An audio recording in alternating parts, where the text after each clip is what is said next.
ঘরে বসেই দেখতে পাবেন সামনে খরস্রোতা নদী বয়ে চলেছে। নদীর ওপারেই ঘন জঙ্গল। বারান্দায় বসে শুধু প্রকৃতি দেখেই কেটে যাবে সারা দিন। নদীর ওপর সূর্যোদয় বড় অপূর্ব।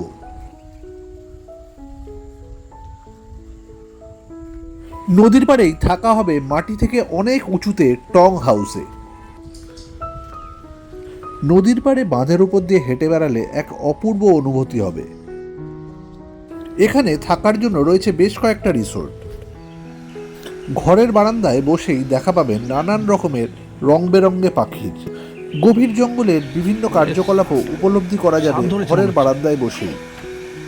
ঈগলের সাপ ধরা কিংবা নদীর অপর প্রান্তে বন্যপ্রাণ ঘরে বসেই দেখা যাবে। এখানকার সাধারণ মানুষের জীবনধারার সাক্ষী হবে। টোটো করে ঘুরে দেখতে পারেন আশপাশের চা বাগান, নদী, অরণ্য। এখান থেকে অনায়াসে জলদাপাড়া অভয়ারণ্যে জঙ্গল সাফারি সেরে আসা যায়। আর রয়েছে সারাদিন ধরে ভুড়ি ভোজ। নতুন নতুন জায়গার সন্ধান পেতে welcome to my channel Pushpal explores. Howrah Kamakhya sleeper Vande Bharat এক্সপ্রেসে ভোর 4টে নাগাদ এসে নামলাম নিউ আলিপুরদুয়ার স্টেশনে। রিসোর্ট থেকে আগেই গাড়ি বলা ছিল, সেই গাড়ি ধরে রওনা দিলাম সিসামারার উদ্দেশ্যে। আলিপুরদুয়ারের রাস্তা তখন জনমানুষ শূন্য। আমাদের বুকিং রয়েছে Sisamara river view forest villa জলদাপাড়ায়। ভোর 5টার সময় রিসোর্টে যখন পৌঁছালাম তখন ঘুটঘুটে অন্ধকার। রিসোর্টের মিন্ময়বাবু আমাদের রিসিভ করে সিঁড়ি বেয়ে পৌঁছে দিল টং হাউসে। কাঠের এক অসাধারণ সুন্দর সাজানো গোছানো রুমের ভেতর প্রবেশ করলাম। সত্যি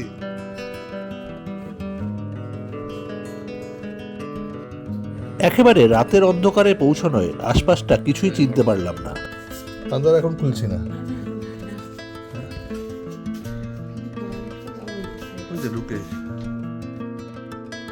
টয়লেটটা একেবারে আধুনিক, বাথটব বসানো, আধুনিক সব ফিটিংস এবং গিজার লাগানো। কাঠের ঘরটা প্রমাণ সাইজের। একটা ডবল বেড ছাড়াও রয়েছে এক্সট্রা গদি, দুটো বেতের চেয়ার, চা বানাবার কেটল এবং জঙ্গল দেখার জন্য একটা পাওয়ারফুল টর্চ। যেহেতু আশপাশে কি আছে জানি না, তাই বারান্দায় বেরোতে একটু ভয়ই লাগছিল। তাও সাহস করে বেরোলাম বারান্দায়। চারিদিক ঘুটঘুটে অন্ধকার। ভোর 5টায় রিসোর্টে ঢুকেছি। 15-20 মিনিটের মধ্যেই চলে এলো ফ্লাক্সে চা। ঘরের ভেতর থেকেই জানলার কাছ দিয়ে দেখতে পেলাম বাইরে আলো ফুটছে। সাধারণ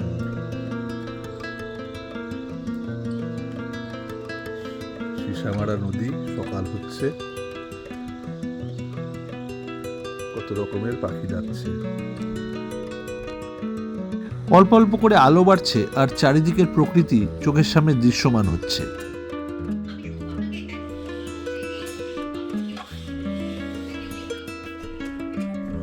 টং হাউসের বারান্দায় দাঁড়ালেই সামনে সিসামারা নদী এবং তার অপর দিকেই ঘন জঙ্গল। সূর্যের প্রথম কিরণ এসে পড়ল সিসামারা নদীতে। আলো ফুটে গেছে। দরজা খুলে বাইরে বেরোলাম। আমাদের টং হাউসের রুম মাটি থেকে অনেকটা উপরে। লোহার ঘোরানো সিঁড়ি বেয়ে নামতে হবে নিচে।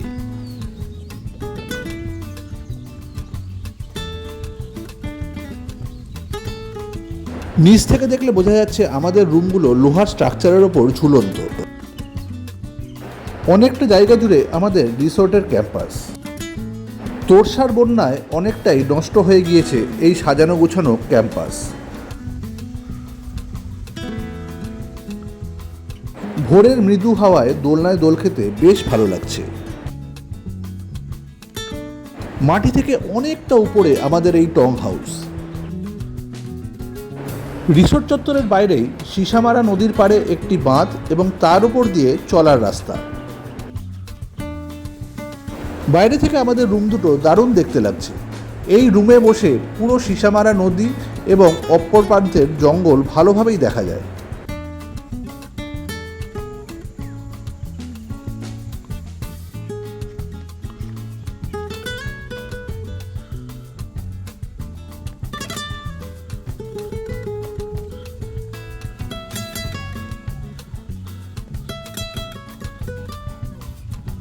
ক্যাম্পাসের বাইরে কিছুক্ষণ ঘোরাঘুরি করে আবার ফিরে এলাম রুমে।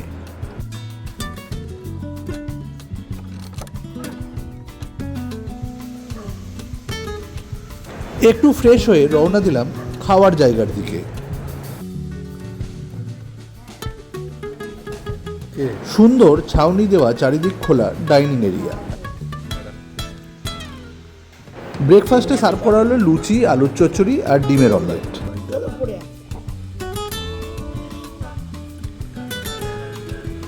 খাওয়া দাওয়া শেষ করে সিঁড়ি বেয়ে আবার উঠে এলাম বাঁধের উপর। নদীর পাড়ে বাঁধের ওপর রাস্তা ধরে হাঁটা লাগালাম বাম দিক বরাবর। রাস্তার দুপ্রান্তে সারি সারি গাছ এবং তার পাশ দিয়ে সীসামারা নদী বয়ে চলেছে, অপর প্রান্তে ঘন জঙ্গল। এখানে প্রচুর সুপুরির চাষ হয়। পাকা সুপুরি শুকোতে দেওয়া হয়েছে চারিদিকে।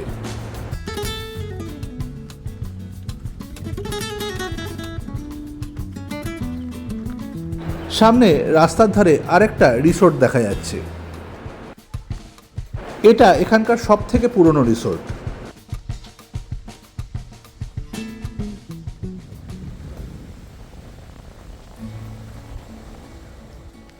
বাঁধ ছেড়ে নেমে এলাম একেবারে নদীর পাড়ে। গত বছরের তোরসার বন্যায় প্রচুর ক্ষতি হয়েছে আশপাশের। অনেক জায়গায় পাড় ভেঙে গেছে।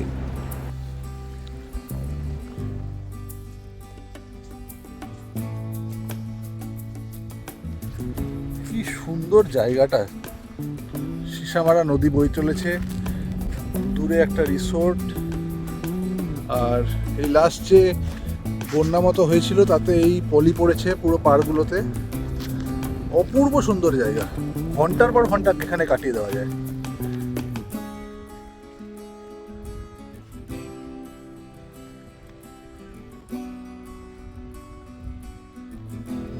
বিস্তীর্ণ শিমুল গাছ, কিছুদিন আগে এলে জায়গাটাকে পুরো লাল দেখাতো।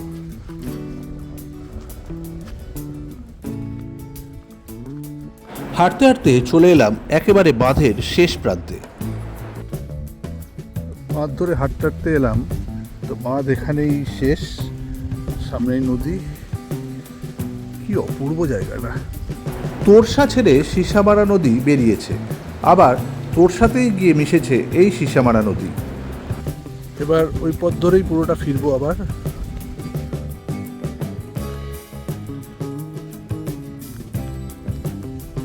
ডান দিকে জলদাপাড়া আরণ্যক রিসোর্ট, এটাই এখানকার সব থেকে পুরনো রিসোর্ট।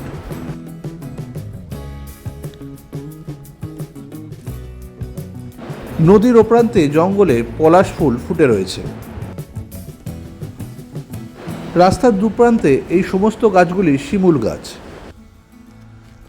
ফিরে এলাম রিসোর্টের সামনে। আমাদের রিসোর্টের নাম সীসামারা রিভার ভিউ ফরেস্ট ভিলা। এই রিসোর্টে রয়েছে দুটো টং হাউস এবং দুটো গ্রাউন্ড ফ্লোরের রুম। টং হাউসের রুম ট্যারিফ 5,500 টাকা, যা একটু বেশিই মনে হলো, আর গ্রাউন্ড ফ্লোরের রুমগুলোর ট্যারিফ 3,500 টাকা। আমাদের লাঞ্চ রেডি। নানান রকমের আইটেম দিয়ে সাজানো হয়েছে আমাদের দুপুরের লাঞ্চ।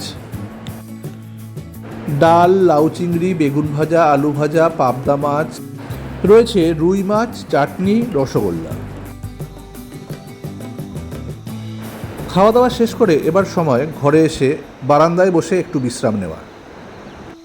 আমাদের টং হাউসের বারান্দায় বসে নদী এবং অরণ্য দেখে ঘন্টার পর ঘন্টা সময় কাটিয়ে দেওয়া যায়। বারান্দায় বসেই দেখতে পেলাম নানান রকমের রং বেরঙের পাখি। ওপারে জঙ্গলে পলাশ ফুটেছে।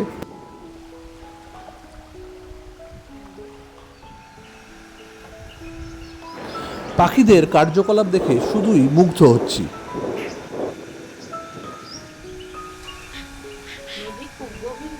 না, হেঁটে চলে যাবে। হঠাৎ দেখতে পেলাম একটা ঈগল উড়ে এসে সাপের ওপর থাবা বসালো। সাপ ধরেছে মনে হচ্ছে, বাজ পাখি। ওই যে বাজ পাখি ভিডিও করছে ওই পারে। বারান্দায় বসে কত রকমের যে পাখি দেখতে পাচ্ছি।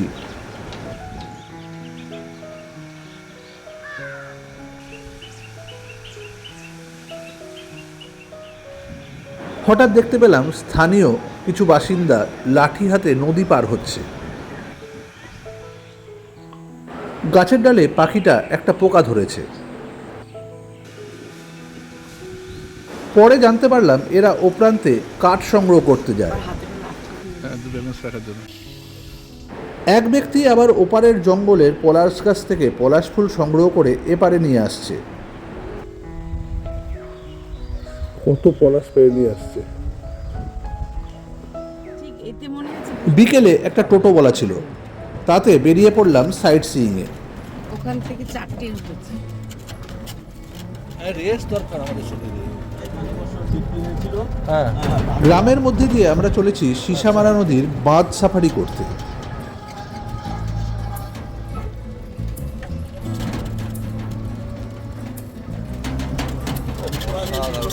আমাদের টোটোর ড্রাইভার তোরসার বন্যার অভিজ্ঞতা শোনাচ্ছিল সারা রাস্তায়। আগের দিনে সন্ধ্যের সময় তুলে নিয়ে বাবা ব্যাংকের পুরোতে রয়ে গেছে আর আমি তো গামছা পরে বেরিয়ে। আচ্ছা বাঁধের একদিকে সবুজ চা বাগান এবং অন্যদিকে সিসামারা নদী এবং তার অপর প্রান্তে ঘন জঙ্গল। আবার তোরসাও তো সামনে আছে, একটু দূরে গিয়ে তোরসা আছে। নদীর চরে দূরে দুটি রুডি শেলডাক বা চখাচকি পাখি দেখতে পেলাম। মাঝে বাঁধের ওপর রাস্তা এতটাই খারাপ যে আমরা টোটো ছেড়ে হাঁটা লাগালাম। আমরা নেমে গেল।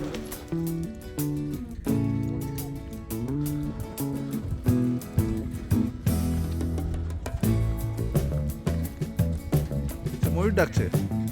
চা বাগানের অপর প্রান্তে সূর্যাস্ত হচ্ছে।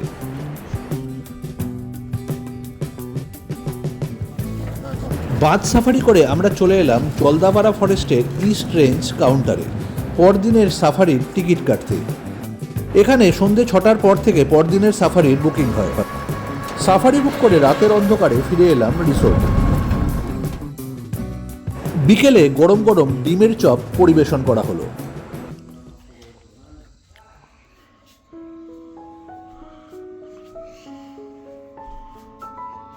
রাতে ডিনারে ছিল রুটি, চিকেন আর আলু পোস্ত।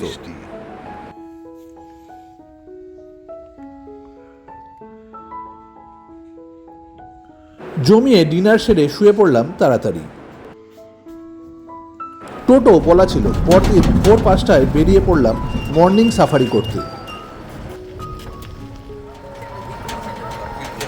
5:30 থেকে আমাদের জিপ সাফারি শুরু। জিপ এবং গাইড নিয়ে সাফারির খরচা 1750 টাকা। ঠিক মতন টাইমে আলো তখনও ভালোভাবে ফোটেনি। আমাদের সাফারি শুরু হয়ে গেল। জঙ্গলে ঢুকতেই দেখা হয়ে গেল এক দল গৌড়ের সাথে। প্রচুর ময়ূর দেখতে পেলাম।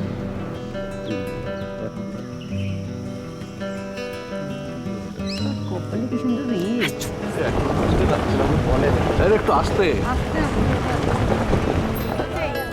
তার এই যে সম্বর ডিয়ার। ও সম্পর্ক এগুলো না সাফারিতে ইন্ডিয়ান গৌড়, হরিণ, গন্ডার, হাতি অনেক কিছুই দেখতে পেলাম।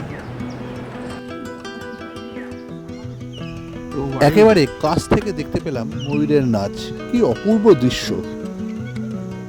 হাতি সাফারি সেরে ফিরছে একদল মানুষ। হ্যাঁ ওই সাপ খায়। একটা ঈগলেরও দেখা পেলাম। একটা সাকসেসফুল জঙ্গল সাফারি সেরে রওনা দিচ্ছি রিসোর্টের উদ্দেশ্যে।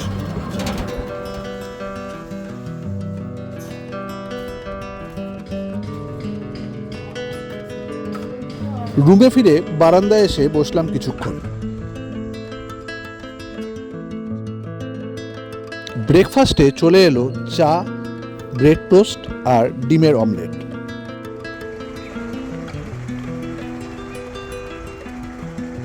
বারান্দায় বসে আছি, হঠাৎ দেখতে পেলাম নদীর ওপারে জঙ্গল থেকে বেরিয়ে এসেছে একটা বার্কিং ডিয়ার।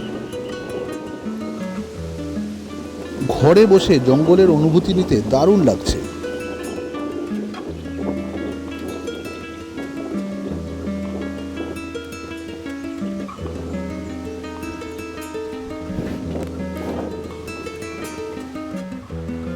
বেরিয়ে পড়লাম আবার বাঁধের ওপর দিয়ে হাঁটতে।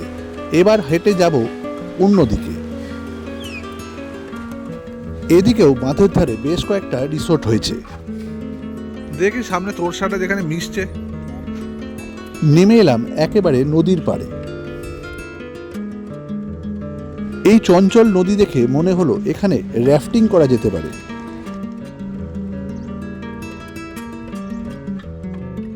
দূরে সিসামারা নদী আবার গিয়ে মিশেছে তোরসায়, তার অপর প্রান্তে চিলাপাতা ফরেস্ট।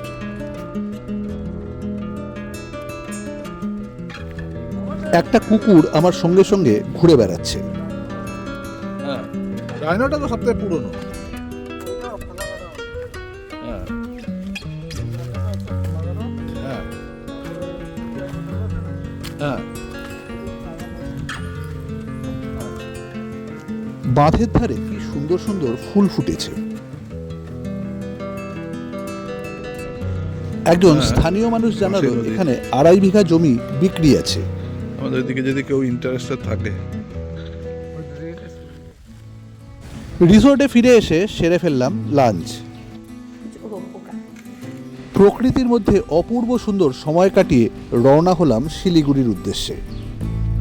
সকলে সঙ্গে থাকবেন, ভালো থাকবেন, আবার দেখা হবে।